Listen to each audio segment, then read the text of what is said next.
Bulletin में सबसे पहले आपको बताएं, कराची में गैस की किल्लत पर सिंध असेंबली में कायदे हिज़्ब इख्तिलाफ और PTI रहनुमा फिरदौस शमीम नकवी अपने ही वज़ीर आज़म इमरान खान पर बरस पड़े। बोले कराची में गैस की डिलीवरी सही नहीं है, उन्हें इसकी परवाह नहीं कि हुकूमत PTI की है या मुस्लिम लीग नून की, वो तो शोर मचाएंगे। ये भी कहा कि वज़ीर आज़म इमरान खान सुने, उमर अयूब और नदीम बाबर भी सुने, वो इन सब को शर्म दिलाएंगे और यही कहेंगे कि कुछ शर्म होती है, कुछ हया होती है। 2 साल गुजर गए, गैस का मसला हल किया जाए। पहले बरहमी फिर माफ़ी। कराची में गैस बहरान पर बरहमी के कुछ घंटे बाद फिरदौस शमीम नकवी ने वज़ीर आज़म इमरान खान पर तनकीद पर इंसाफियन से माजरत कर ली। सोशल मीडिया पर अपने बयान में कहा कि वो अपने लीडर और तमाम इंसाफियन से माफ़ी मांगते हैं। उनका इरादा था कि वो वज़ीर आज़म से वज़ीर तवानाई और सुई सदरन गैस कंपनी के बारे में शिकायत करेंगे।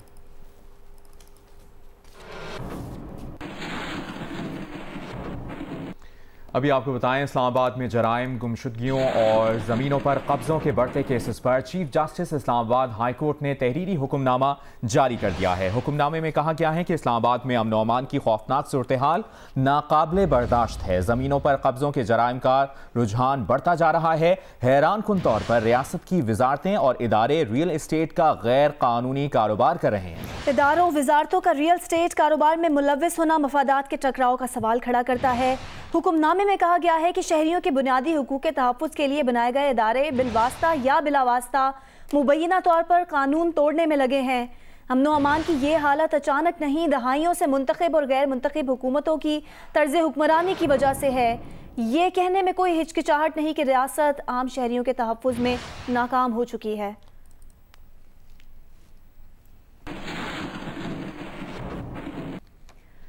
और अब बात करेंगे, मुस्लिम लीग नून ने कल होने वाली APC के लिए लीगी वफ्द के नाम फाइनल कर लिए हैं। मरियम नवाज भी नून लीगी वफ्द में शामिल होंगी। तर्जुमान मुस्लिम लीग नून मरियम औरंगजेब के मुताबिक वफ्द में शहबाज शरीफ, शाहिद खाकान अब्बासी, ख्वाजा आसिफ, एहसन इकबाल शामिल होंगे। साद रफीक, राना सनाउल्लाह, अमीर मकाम वो खुद भी वफ्द का हिस्सा होंगे।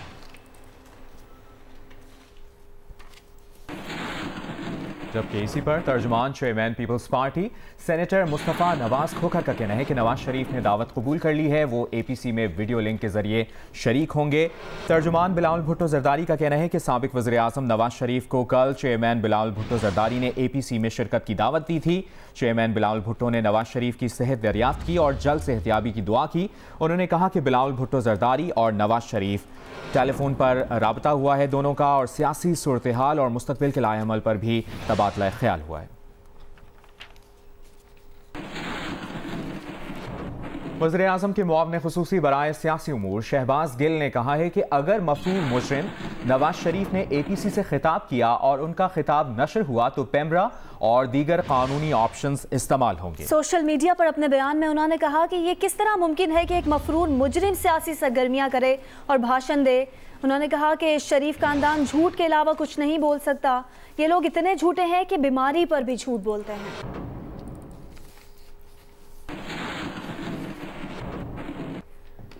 FBI ने 2018 की टैक्स डायरेक्टरी जारी कर दी है। आदाद शुमार के मुताबिक 28,52,000 से ज्यादा अफराद ने माली साल 2017-18 के दौरान टैक्स गोशवारे जमा कराए। मजमूई तौर पर 46,609 कंपनीज ने 55.8% टैक्स अदा किया। 12 लाख से ज्यादा तनख्वाहदारों ने मजमूई टैक्स का 14.66% अदा किया।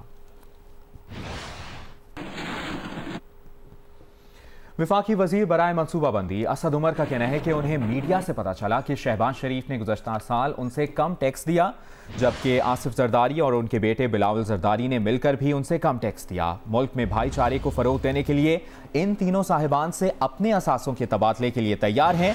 अब इससे ज्यादा क्या इसार का मुजाहरा किया जाए। असद उमर ने बाद में एक और बयान में कहा कि एक दोस्त ने उन्हें बताया कि जो खबर उन्होंने देखी वो दुरुस्त नहीं, और शहबाज शरीफ साहब ने उनसे तकरीबन 2 गुना से कुछ कम टैक्स दिया है, इसलिए जायज तबादला उनके निस्फ और मेरे तमाम असासों का होगा।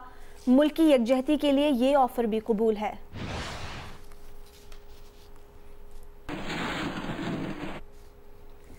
बलूचिस्तान के मुख्तलिफ इलाकों में कोरोना के केस रिपोर्ट होने के बाद कई स्कूल बंद कर दिए गए हैं। सिंध के स्कूलों में दूसरे मरहले में 6ठी, 7वीं और 8वीं जमात की पढ़ाई भी 21 सितंबर से शुरू ना करने का फैसला किया गया है, जबकि वफाकी हुकूमत तदरीसी सिलसिले का दूसरा मरहला तयशुदा प्रोग्राम के मुताबिक शुरू करने के फैसले पर कायम है। बलूचिस्तान के शहरों कोयटा, गवादर, चमन, जोब और लोरालाई में कोरोना केसेस सामने आने के बाद 10 तालीमी इदारे बंद कर दिए गए। तर्जुमान बलूचिस्तान हुकूमत के मुताबिक कोयटा में 4 स्कूल और 1 यूनिवर्सिटी को बंद किया गया। गवादर के भी 3 स्कूलों को कोरोना केसेस की वजह से बंद किया गया है। इससे कबल गुज़िश्ता रोज सिंध हुकूमत ने सूबे के मुख्तलिफ तालीमी इदारों में 89 टेस्ट मुस्बत आने पर 6ठी, 7वीं और 8वीं जमातों की 21 सितम्बर से शुरू होने वाली क्लासेस को 28 सितम्बर तक मौखर करने का ऐलान किया था। सेकंड फेज जो 21 तारीख से खुलना था, जो क्लासेस हम शुरू कर रहे थे 8वीं, 7वीं और 6ठी, वो 21 तारीख से सूबा सिंध में नहीं खुलेंगी। सिंध हुकूमत के फैसले पर विफाकी वजीर तालीम शफकत महमूद का कहना था कि सिंध को फैसला मशावरत से करना चाहिए था। हो सकता है कोरोना मजीद कुछ अरसे चले, लेकिन तालीमी इदारे बंद नहीं रख सकते। बंद करना तो सबसे आसान काम, लेकिन ये अगर ये कोविड जो है जिस तरह हम एंटिसिपेट कर रहे हैं कि ये और साल हो सकता है चले, तो हम एक साल तक सारे तालीमी इदारे तो नहीं बंद कर सकते जब तक कि हेल्थ क्राइसिस इस लेवल का ना हो जाए कि जब आप समझते हैं कि नहीं जी अब नहीं खुल रहा। अब यूरोप में आप देखें, एक कहा जा रहा है कि जी एक वेव आ रही है यूरोप में, लेकिन स्कूल जो है वो खुले हुए हैं। दूसरी जानिब पंजाब के मुख्तलिफ स्कूलों में भी कोरोना टेस्टिंग का सिलसिला जारी है और अब तक 32 बच्चों और 2 मुलाजमीन में कोरोना वायरस की तस्दीक हो चुकी है। सरगोदा में डकैती का रंग देकर भाई को कत्ल करने वाला मुलजिम पकड़ा गया। पुलिस के मुताबिक मुलजिम ने लड़की की वजह से अपने भाई को कत्ल किया। दोनों भाई एक ही लड़की को पसंद करते थे। गिरफ्तार मुलजिम ने एतराफ़ जुर्म कर लिया है और उससे आला कत्ल भी बरामद कर लिया गया है। मुल्क में एक हफ्ते के दौरान 26 ज़रूरी अशिया की कीमतों में इजाफा हुआ है। इदारा शुमारियात की हफ्तावार रिपोर्ट के मुताबिक टमाटर 20 रुपये महंगा होने के बाद 91 रुपये से ज़ायद में फ़रोख्त हो रहा है। चीनी की औसत कीमत में भी 81 पैसे फ़ी किलो इजाफा हुआ है। एक हफ्ते में जिंदा ब्रायलर मुर्गी 8 रुपये, अंडे 7 रुपये फ़ी दर्जन, दाल माश 2 रुपये, दाल मूंग 1 रुपये, जबकि दाल मसूर, दाल चना, आटा, लहसुन और प्याज की कीमतों में इजाफा रिकॉर्ड किया गया। रिपोर्ट के मुताबिक एक हफ्ते में महंगाई में 0.71% इजाफा हुआ है।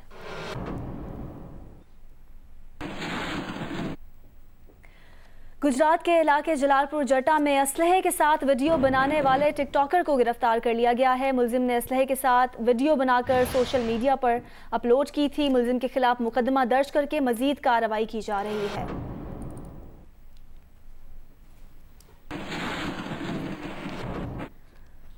अदाकारा मीरा ने इल्ज़ाम लगाया है कि कुछ लोग उन पर जादू करवा रहे हैं। वो अमन की सफ़ीर हैं, लेकिन उनके खिलाफ साजिशें हो रही हैं। आज दिन तक मैंने थिएटर में ड्रामा नहीं किया। अगर वो फायरिंग मुझ पर हुई है तो मुझे पता चलना चाहिए। घर से निकलना मुश्किल हो गया, हर वक्त खौफ है। मेरे पीरो मुर्शिद उन्होंने बताया है कि कुछ लोग मुझ पर जादू करवा रहे हैं। मेरे दुश्मन जो हैं और जो मेरे ख़िलाफ़ हैं वो गलत वाइब्रेशन, गलत ख़बरें फैलाने में वो कभी पीछे नहीं रहते। हदीका कियानी साहब का एक गाना है,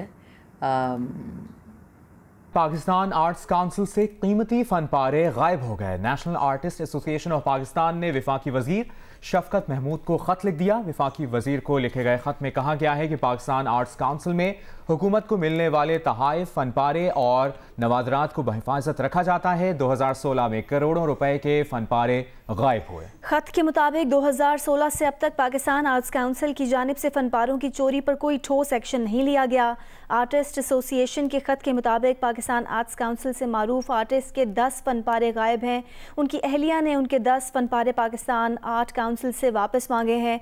एज शम्सा की अहलिया ने 10 फन पारे 1985 में पाकिस्तान आर्ट्स काउंसिल के मुस्तकिल मजमुआत में तोहफे के तौर पर दिए थे। ख़त में मुतालबा किया गया है कि एज शम्सा के तमाम फन पारे तहकीकात और तफ्तीश के बाद वापस लाए जाएँ और पाकिस्तान के सकाफती विरसे को महफूज बनाया जाए। ख़त में कहा गया है कि पाकिस्तान आर्ट्स काउंसिल के सरबराहान और अमले को शामिल तफ्तीश किया जाए और जिम्मेदारान को सख्त सज़ा दी जाए।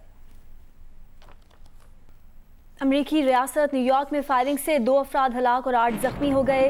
अमरीकी मीडिया के मुताबिक फायरिंग का वाकया रियासत न्यूयॉर्क के शहर रोचेस्टर में पेश आया।